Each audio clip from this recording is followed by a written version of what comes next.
하나님 앞에 또 이렇게 찬양하는 것은 우리에게 기쁨이고, 또 우리가 기뻐하는 것은 또 하나님께서 또 이것을 통하여서 참 많이 행복해 하시겠다라는 생각이 많이 듭니다. 우리가 교인들의 이렇게 부모님들을 한번 생각해 봤어요. 그런데 우리 아직까지 생존해 계신 분들이 한 10분 정도, 한 11분, 10분에서 11분 정도 되는 것 같더라고요. 제가 와서 참 많은 분들이 돌아가시기도 하셨고, 또 살아계시나 여전히 몸이 연약하여 또 많이 힘들어 하시는 분들도 계시고, 빠지지 않고 기도는 하지만 그들의 노년 가운데 하나님의 은혜와 또 하나님이 주시는 그러한 구원의 역사, 또 그로 통하여서 하나님 나라에서 다시 만날 수 있는 그런 은혜가 있기를 이번 주에는 좀 많이 기도했던 것 같습니다. 여러분에게 주어진 모든 삶 가운데에서 부모로 인하여서 공급받는 것들은 참 많은 것 같습니다. 물론 많은 것을 공급받지 못한 분들도 있겠지만, 그러나 우리가 이 땅에 태어나서 예수를 믿는다라는 이 자리에 서 있는 이것만으로도 우리가 하나님 앞에 또 부모님께 감사해야 될 제목이지 않을까라는 생각들을 많이 해보는 그러한 한 주가 되었습니다.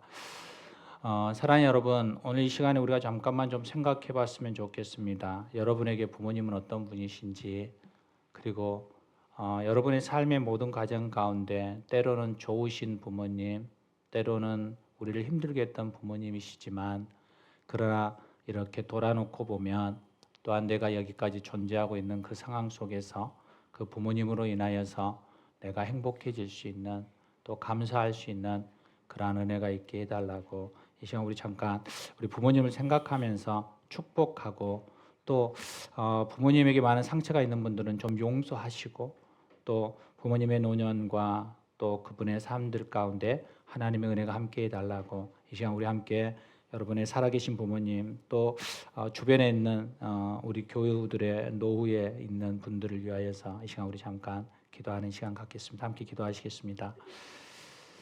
주님, 그렇습니다. 아버지, 아버지, 아버지. 하나님 감사합니다. 자녀는 부모의 상급이고, 또 그 부모는 자녀들의 영광의 그러한 자리에 또한 모태임을 고백합니다. 하나님, 이 시간 우리가 이 자리에 있던 것 같이 또 우리를 위하여서 여러 모양으로 수고하고 또 여러 상황 가운데 고비고비들을 넘기며 우리를 있게 한 그 부모님들을 축복합니다. 때로는 우리 안에 마음의 어려움과 상처가 있기도 하지만 오늘 이 시간 예수 그리스도 이름으로 용서하기로 선포하고 결단합니다. 주님, 우리의 모든 삶의 자리 안에 하나님 함께 하시듯이 우리의 부모님들의 삶의 자리에도 함께 하셔서 그들의 노년 가운데 또 예수 그리스도 안에서의 구원의 역사가 또 그들 가운데 있게 하셔서 하나님의 나라에서의 아름다운 삶의 자리로 이어져 갈 수 있도록 복을 더하여 주시옵소서. 우리 주 예수 그리스도의 이름으로 축복하며 기도드립니다. 아멘, 아멘. 우리가 오늘 말씀을 서로 나누고 싶은데요. 우리가 존 본연의 철로 역정이라는 성경에 버금가는 그러한 고전이 있습니다. 근데 거기에 책에 보면 주인공의 이름이 크리스찬 아니면 기독인 이렇게 나오거든요. 근데 원래 그 원저자의 그 주인공의 본명은 뭐냐면 은혜 없음이거든요. 은혜 없음. 그래서 그 주인공의 본래 이름처럼 우리도 원래 이름을 찾는다면 우리도 은혜 없음이라고 말할 수 있을 것입니다. 원래는 하나님이 우리를 은혜 있음으로 이렇게 만드셨잖아요. 최초의 사람 아담을 만들었는데 그 아담이 사단의 꾀임에 넘어가서 하나님처럼 되고 싶은 마음에서 하나님의 말씀에 불순종하게 되죠. 그래서 어떻게 되나요? 은혜를 잃어버린 상태가 되었습니다. 그래서 은혜 없는 우리가 예수를 믿고 구원 얻은 다음에 우리는 다시금 은혜 있음의 자리로 바뀌어진 것을 우리는 보게 되는 거죠. 우리가 예수를 믿음으로 인하여서 우리는 사단의 종에서 하나님의 자녀로 이렇게 바뀌었듯이 우리의 신분이 바뀌어진 그 모습처럼 죄인인 인간이 예수를 모르면 은혜 없는 삶을 사는 자가 되는 거고, 예수를 믿으면 은혜로 사는 복 있는 사람으로 살아가는 것을 우리는 보게 됩니다. 이것이 우리 기독인들에게 기가 막힌 주님의 은혜라고 말하고 있는 거죠. 그래서 찬송가 305장에 보면 나 같은 죄인 살리신 그 은혜 놀라워 고맙고 놀랍다라는 것이요. 이게 구원의 길을 걸어가는 모든 사람들에게 나오는 감탄적인 그러한 고백, 그러한 감탄시와 같은 것이죠. 그런데 십자가의 은혜로 우리는 값없이 의롭다 하심을 받은 것을 깨닫고 믿어진다면 우리 안에 일어나는 이 감사와 감격은 주체할 수 없을 정도로 흘러 넘쳐나야 한다라는 거죠. 그런데 우리의 실상은 잘 그러지 못하다라는 것이 안타까운 거예요. 사랑하는 여러분, 올해부터 우리는 로마서를 살펴보고 있습니다. 2월부터 지금까지 한 3달 정도를 우리는 로마서 1장 17절로부터 3장 18절까지 이렇게 나누면서 그 내용 중에 함축된 절을 하나를 이렇게 뽑으라면 이 3장을 통틀어서 한 장을 딱 뽑을 수 있는데, 그게 뭐냐면 우리가 지난주에 나눴던 로마서 3장 23절이에요. 모든 사람이 죄를 범하였음에 하나님의 영광에 이르지 못하더니. 이게 무슨 삶이냐라고 했을 때 은혜 없는 삶이죠.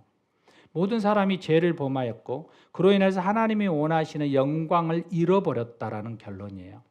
그래서 유대인이나 또 이방인이나 우리 모두가 어떻다라는 거예요? 당신은 죄인입니다. 극악한 죄인입니다라는 말을 반복해서 여러분 2개월이 넘게 여러분이 듣고 있었어요.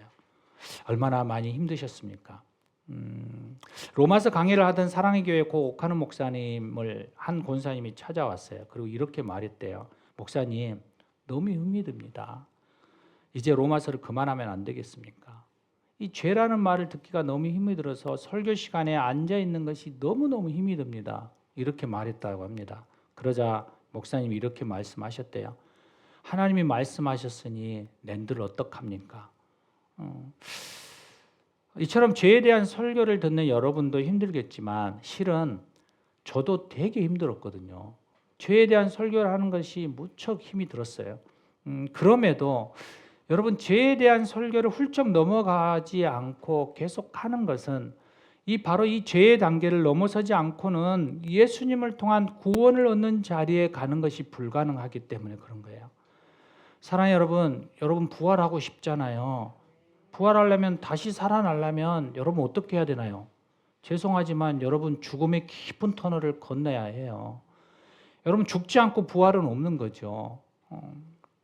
그래서 예수를 믿음으로 구원을 얻기 위해서는 먼저 모든 사람, 인간이 죄인임을 알아야 되는 거예요.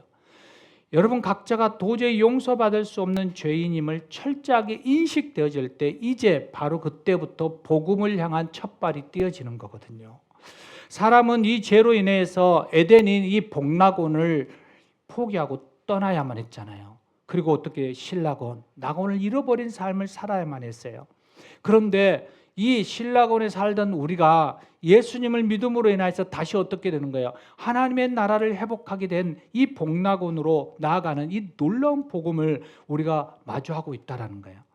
이것은 그 무엇과도 비교할 수 없는 기쁨이 되는 거죠. 예수 그리스도를 통해서 죄사함과 용서, 값없이 구원이 선물로 주어질 수 있다는 이 놀라운 사실, 이것이 우리에게 주어진 복음이라는 거예요. 하나님의 은혜이고 값없이 주어진 선물, 이것이 성경에 기록되어져 있는 복음인 거예요. 그런데 사람들은 계속해서 이 놀라운 복음 앞에 어떤 생각을 가지냐면 어떤 행위를 통한 보상으로 구원의 대가를 받으려고 애쓰고 있다는 거죠. 자신이 노력으로 어떤 수련의 과정을 통과하여 구원이나 열반에 이르고자 하는 그러한 욕구들이 계속적으로 우리 안에서부터 스멀스멀 올라오는 거예요. 개신교의 태동을 일으킨 종교개혁자 마틴 루터가 카톨릭이 요구하는 그 수행, 바로 그 고행을 통해서 참선을 하였음에도 그 안에는 여전히 참 평강이 임하지 않는 거예요. 그러다가 그가 로마서 1장을 보고 깨어지고 그리고 2장과 3장을 읽다가 로마서 3장 28절에 딱 머무르자 그는 이 말씀 앞에서 믿음이란 이 단어를 접하게 되는 거예요. 그리고 그 앞에 오직이라는 단어를 덧붙여서 그러므로 사람이 의롭다 하심을 얻는 것은 율법의 행위로 있지 않고 오직 믿음으로 되는 줄 우리가 인정하노라. 그가 그의 삶 가운데 참선을 통하여서 고행을 통하여서 그가 구원을 얻는다라고 생각했던 그의 행위, 율법의 행위에 이것이 구원이 있는 게 아니라 오직 믿음으로 이것이 있는구나 라는 것을 깨달은 그 순간 그에겐 참된 평안을 찾을 수 있었다라는 고백을 하게 되는 거죠. 그렇다면 여러분에게 믿음은 무엇입니까? 주님께서 복음서에 우리가 종종 구원의 사건을 설명할 때 결혼잔치에 참여하는 것을 이렇게 비유하거든요. 어떤 사람이 결혼잔치에 참여했어요. 그런데 어떻게 되나요? 예복이 없어서 거절되죠. 우리가 어떤 식당이나 공연장에 정장을 입고 오게 하잖아요. 그런데 못 입으면 못 들어가잖아요. 여러분 지금도 그런 것처럼 클럽에 들어가면 나이 제한이 있어서 신분증 내밀어야 되잖아요. 그래서 안 되면 못 들어가잖아요. 그것처럼 결혼잔치, 하나님이 여는 이 천국잔치에도 예복이 있어야만 들어갈 수 있다라고 얘기하는 거예요. 더러운 옷을 벗어야만 된다라는 거예요. 합당한 예복을 입어야 한다라는 거죠. 그래서 죄인이 하나님과 교제하기 위해서 하나님 나라에 들어가기 위해서는 하나님이 우리에게 요구하고 있는 합당한 의가 있어야 한다라고 얘기하고 있는 거예요. 그 합당한 의를 우리는 무엇으로 찾냐면 우리는 율법, 행함으로 이 행위 구원으로 찾으려고 하고 있다라는 거죠.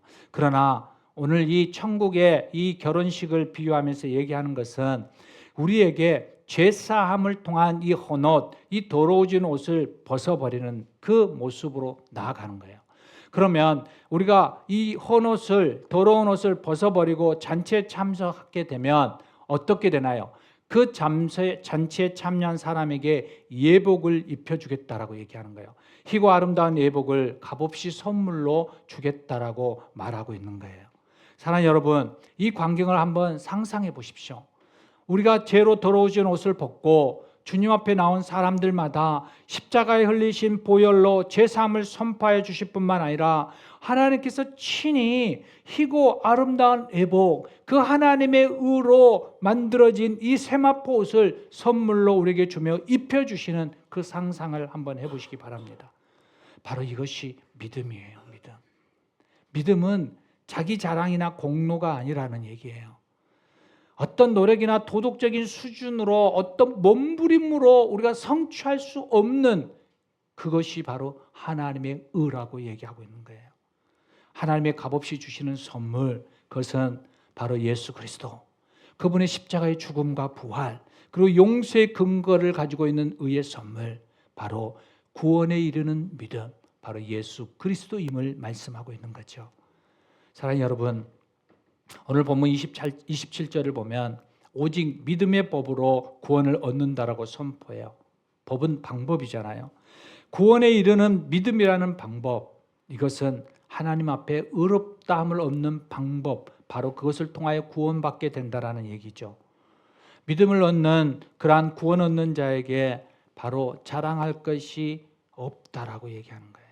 하나님 외에 그 하나님이 주시는 그 의이기에, 하나님은 구원을 받기 위한 사람이 자랑할 수 있는 그 어떠한 행위도 남겨두지 않으려고 깨끗이 정리해버린 거예요. 너희는 어떠한 행위로 구원을 받는 게 아니라 너희의 구원은 전적인 은혜고 믿음의 선물로 주어지는 것이야 라고 정의를 내려버린 거예요. 그러므로 우리 안에 오늘 이 시간 하나님 앞에 구원을 받은 그 삶 가운데 고백되어진다면 우리는 동일하게 하나님의 은혜임을 고백하는 거예요. 이것은 하나님의 선물이며 나의 자랑이 하나도 없으며 그 오직 주님의 은혜임을 고백하는 것이죠. 이것을 바울이 이야기하고 싶은 거예요. 어떤 당위성도 주장할 수 없다라는 거예요. 이것을 세 가지 질문을 통해서 우리에게 말씀하고 있어요. 그 세 가지 질문이 뭐냐면 27절에 자랑할 때가 어디냐? 자랑할 것이 없다. 29절에 하나님은 다만 유대인의 하나님이시냐? 아니다. 모든 사람들이 하나님이시다라는 거예요. 31절에 율법을 파기하느냐? 아니야, 그럴 수 없어. 율법의 완성이야 라고 얘기하고 있는 거죠.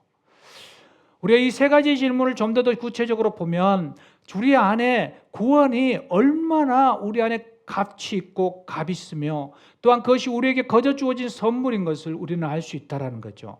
먼저 하나님은 사람이 자랑할 수 있는 모든 선행을 배제해 버렸어요. 27절에 자랑할 때가 어디뇨? 있을 수 없느니라 라는 이 말씀 안에 담겨진 의미죠. 나는 율법을 잘 지켰다, 그래서 하나님 앞에 자랑할 수 있다 라고 말하는 그것을 제거해 버린 거예요. 하나님 앞에 자랑할 수 없다라는 거예요. 우리가 3개월간 살폈잖아요. 사람은 절대로 율법을 완전하게 지킬 수 없는 죄인이라고 우리는 나눴잖아요. 우리에게 365개의 율법, 그 중에 364개의 계율을 지켰다 할지라도 그 하나를 지키지 못하면 그 사람은 어떤 사람이에요? 율법을 범한 사람이 되는 거잖아요. 하나님이 우리에게 명령한 대로 너희는 마음을 다하고 뜻을 다하고 힘을 다하고 목숨을 다하여서 하나님을 사랑할 수 있는가? 라고 물을 때 하나님, 내가 그렇게 할 수 있습니다 라고 말할 수 있는 사람이 얼마나 있을까요? 그 어느 누구도 율법을 안전하게 지킬 수 있다라고 말하는 그러한 사람은 없다라고 결론에 이르게 된다라는 거죠. 그래서 로마서 2장 8절로 9절에 이렇게 말씀해요. 너희가 그 은혜로 인하여 믿음으로 말미암아 구원을 얻었나니 이것은 너희에게서 난 것이 아니라 하나님의 선물이라. 하나님의 선물이라. 값없이 주신 선물이라. 그래서 그냥 받기만 하면 되는 거라는 거예요. 위에서 난 것이 아니니 이는 누구든지 자랑하지 못하리라. 행위에서 난 것이 아니니까 너희가 자랑할 수 없다라는 거예요. 내가 이만큼 했으니까, 내가 이 정도 했으니까 그렇게 말할 수 없다라는 거예요. 오직 예수를 믿음으로 구원받게 됐다라는 거예요. 이것이 놀라운 복음이에요. 그런데도 사람들은 여전히 자기 행위에 대한 자랑하고 싶은 마음이 계속적으로 일어나는 거죠. 믿기만 하면 구원을 받는다고? 에이, 그렇게 쉬울 수가 있어? 그러면 누가 구원을 못 받아? 다 받을 수 있지. 무엇인가 좀 해야지. 그래도 뭔가가 나타나 보여야지. 이러한 마음들이 우리 안에 스물스물 일어나잖아요. 이게 자기 공로예요, 공로. 나는 누가 뭐라 해도 천성이 그래도 착한 사람이야 하는 이러한 자부심, 우리 안에 보이지 않는 그러한 생각들을 가지고 있는 이것이 나의 공로를 조금이라도 좀 드러내야지, 이것이 있어야지 구원을 받을 수 있지라는 우리의 마음이에요. 하나님은 가문이나 학벌, 경력, 남다른 성공을 내세우는 사람을 기뻐하지 않는다는 거예요. 우리의 마음을 꿰뚫어 보시는 그 하나님 앞에 우리가 정말 자랑할 수 있는 것이 있을까요? 우리의 모습을 너무나도 잘 알잖아요. 그러기에 우리는 내어놓을 수 없는 거예요. 때때로 어떤 사람들은 신앙생활에 있어서 경건생활을 내어놓고 하나님 앞에 거래하려고 하는 사람들도 있어요. 하나님, 내가 새벽 기도회를 나가서 1시간씩 기도하잖아요. 내가 묵상을 빠뜨리지 않고 계속 하잖아요. 내가 경건생활을 하려고 얼마나 힘쓰는지 하나님 아시잖아요. 이 정도면 하나님 나를 인정해 주셔야죠. 그러니까 나를 구원해 주세요. 하나님이 얼마나 웃겠어요. 그래 안 해도 나는 이미 너를 구원했어. 이렇게 말씀하시는데 우리는 꼭 호적인 무언가를 올려야지, 또 어떠한 상급 안에 열매 안에 무엇인가를 조금만 더 넣어야지만 될 거라고 생각하는 거죠. 사랑하는 여러분, 우리가 하나님의 은혜를 생각하고 그것을 선물로 생각할 때 우리는 이렇게밖에 고백을 못하는 거예요. 하나님, 나는 죄인입니다. 자랑할 것이 하나도 없는 저를 구원하여 주심을 주의 은혜입니다. 구원받은 자들의 동일한 고백이에요. 정말 내가 하나님의 자녀가 되었다라고, 내가 그 하나님의 은혜로 내가 하나님의 나라의 백성이 되었다라고 고백하는 사람들의 공통적인 고백은 주여, 나는 죄인입니다. 나는 자랑할 것이 하나도 없습니다. 이 고백이 우리 안에 일어날 때 그 안에 하나님이 주시는 은혜가 흘러가는 줄 믿습니다. 사랑하는 여러분, 구원과 선행의 관계를 우리가 좀 살펴보면 가톨릭 교회와 개신교회의 이렇게 부분을 보면 우리가 정확하게 알 수가 있어요. 가톨릭 교회와 개신교에 이 상당한 견해가 있거든요. 카톨릭은 선행과 구원을 수단과 목적의 관계로 이렇게 보아요. 그래서 선행은 수단이고 구원은 목적이에요. 이것은 무슨 말인가요? 구원을 받기 위한 목적으로 선행에 힘쓰고 있다라는 이야기가 되는 거예요. 선한 행위의 공로가 있기에 구원을 받았다라는 거예요. 내가 무엇인가를 했기 때문에 하나님 앞에 떳떳하게 구원을 받을 수 있어라고 말하는 자랑거리가 될 수 있다라고 얘기하는 거죠. 중세 카톨릭 때 여러분 잘 아시잖아요. 면죄부 판매 사건이 있었잖아요. 그때 그 면죄부를 돈을 주고 사면 너희의 참벌을 감해 줄 거야라고 얘기하는 거죠. 그래서 그들의 행위의 공로를 통해서 그들은 그것을 구원의 길로 인도하는 걸로 생각했던 거예요. 동일하죠. 헌금을 많이 하면, 봉사를 많이 하면, 선행을 많이 하면 천국에 갑니다.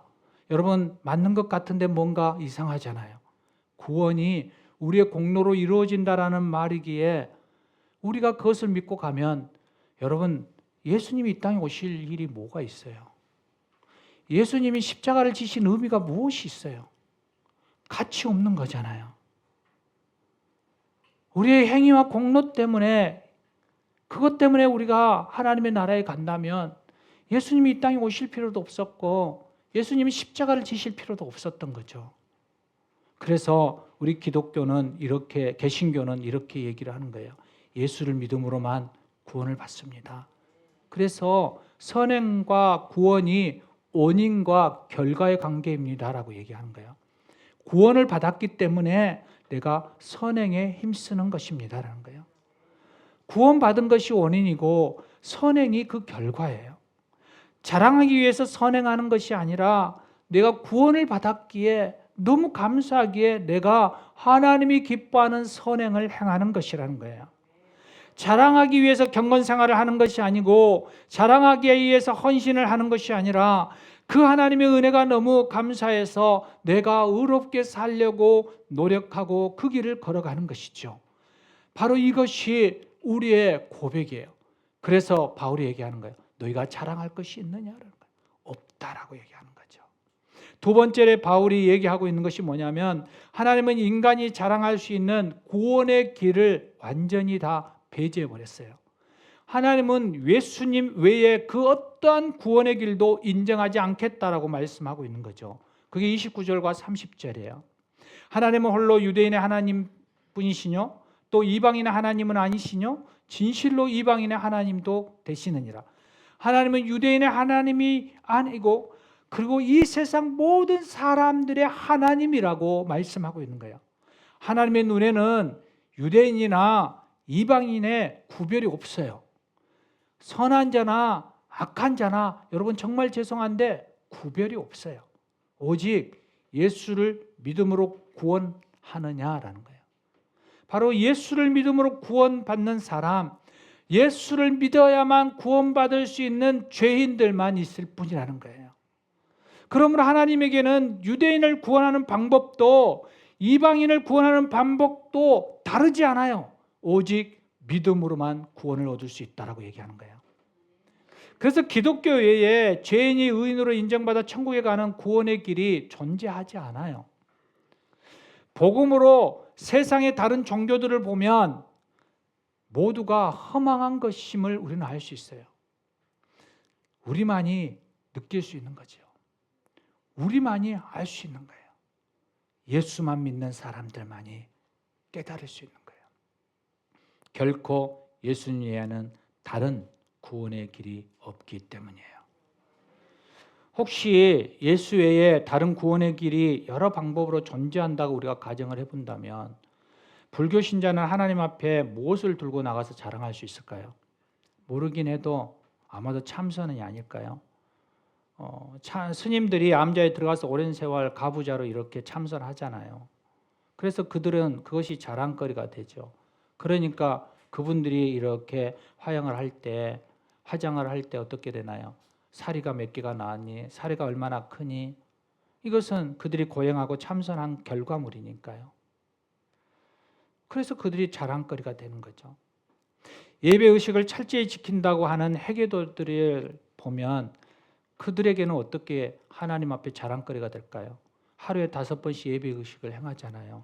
일출, 해가 떠오를 때, 그리고 정오 12시, 그 다음에 해가 저물 하오, 그리고 해가 지는 하몰, 그 다음에 심야, 이렇게 5개 하거든요.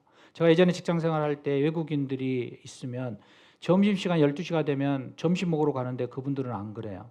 그들은 메카에게 절하고 기도 시간을 가지고 와요. 참 의아했죠. 그러나 그만큼 시간을 철저하게 지켜요. 비행기 저는 못 봤는데 비행기를 타고 가다가도 그들은 메카를 향하여서 시간이 되면 절을 한다 그러더라고요. 하나님 앞에 그들이 이것을 자랑거리로 들고 가지 않겠습니까? 고행을 하는 데 있어서 힌두교도를 따라갈 수 있을까요?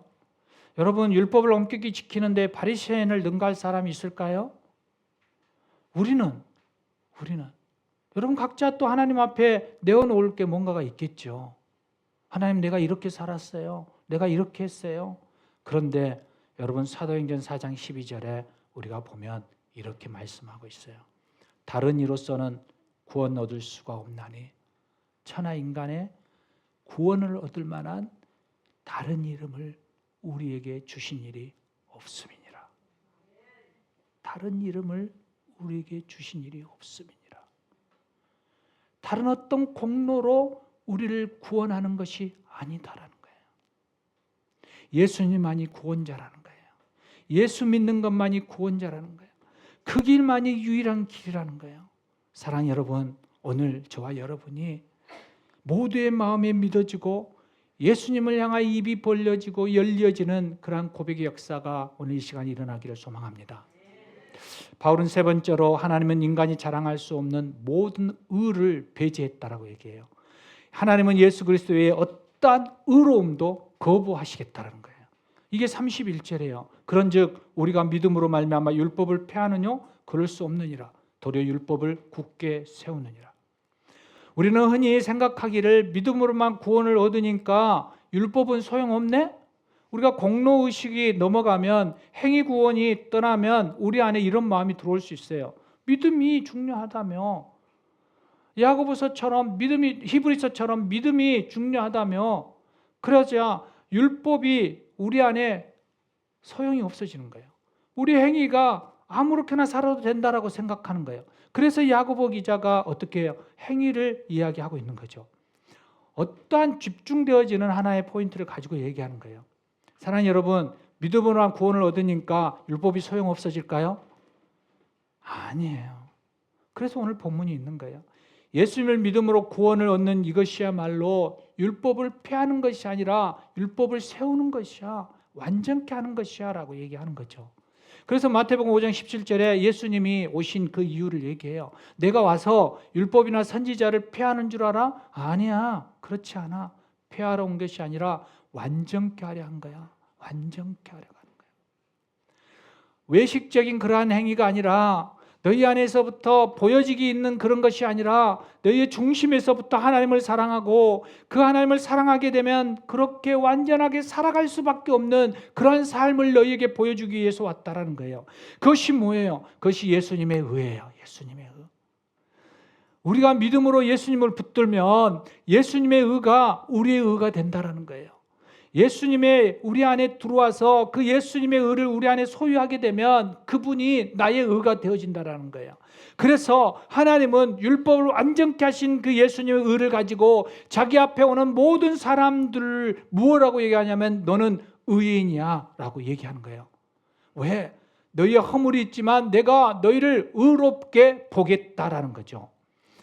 율법의 왕성자이신 그분을 믿는 사람은 율법을 폐하는 것이 아니라 율법을 더 굳게 세우는 것이 된다라는 거예요. 사랑하는 여러분, 종종 제가 얘기하잖아요. 우리 안에 도덕과 윤리가 있지만 그러나 그 도덕과 윤리를 지키면 착한 사람, 선한 사람이 될 수 있겠죠. 율법을 지키면 신앙은 좋은 사람, 그러한 삶이 되겠죠. 그런데 하나님은 도덕과 윤리를 넘어서 율법을 넘어서 하나님의 성령의 사람이 되기를 우리를 원하시는 거예요. 왜냐하면 그 성령의 사람은 율법과 도덕과 윤리를 더 나아가 그들 안에 촘촘히 빠져나가는, 그래서 법을 피해서 가는, 그 법망을 피해서 가는 사람들이나 율법을 가식적으로 외식적으로 행하는 그 사람들보다 더 진실되게 그것을 마음으로 중심으로 지키는 사람들, 그 사람들을 하나님은 기뻐하신다라고 얘기하는 성령의 법을 따르는 사람들이 되기 때문에 그래요. 그래서 율법을 완성하는 거예요. 예수님의 의가 찬양받는 이유이기도 해요.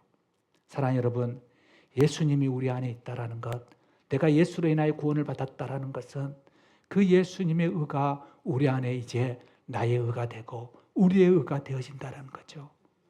저와 여러분이 하나님이 기뻐하는 삶, 하나님 아버지가 정말 원하고 소망하고 그 중심에서부터 무엇이 더 하나님이 기뻐하는지 그 중심을 보며 살아가는 삶을 원한다라는 거예요. 사람들은 겉으로 보여지는 것으로 통하여서 내가 이만큼 살면 됐지, 사람들이 있을 때만, 보지 않을 때에는 내가 원하는 대로 살고 사람이 볼 때에만 그냥 형식적으로 살아가는 그러한 삶을 살아가는 사람들이 많이 있지만, 정말 예수를 믿는 사람은 사람이 보든 보지 않든 하나님이 나를 지켜보고 있는 그 믿음 안에서 살아내는 것이죠. 이것이 바로 율법을 완전케 하는 하나님의 은혜의 말씀인 거예요. 이것이 바로 예수 그리스도의 의인 거죠. 사랑하는 본성가족 여러분, 이제 우리의 삶 속에서 다시 한번 우리가 고백하며 나아가고 싶습니다. 우리는 자랑하지 맙시다. 믿음이 좋다고, 헌신을 많이 한다고, 선행을 한다고 자랑하고 싶어도 좀 참아봅시다. 주를 위해 어떤 수고를 해도 자랑하지 맙시다. 그냥 사도 바울처럼 오직 예수만 자랑하는 삶을 좀 살아가면 좋겠습니다. 예수님 믿어 구원받은 그 기쁨과 감격이 빠져서 율법을 온전케 하는 그 성령의 법을 따라 순종하며 나아가는 은혜가 있는 그러한 그리스도인이 되었으면 좋겠습니다. 사랑하는 여러분, 이 시간 바울의 교훈을 다시 한번 가슴에 깊이 새기기를 소망합니다. 빌립보서 3장 7절과 고린도전서 2장 2절의 말씀입니다. 그러나 무엇이든지 내게 유익하던 것을 내가 그리스도를 위하여 다 해로 여길 뿐더러 내가 너희 중에서 예수 그리스도와 그의 십자가에 못 박히신 것 외에는 아무것도 알지 아니하기로 작정하였음이니라.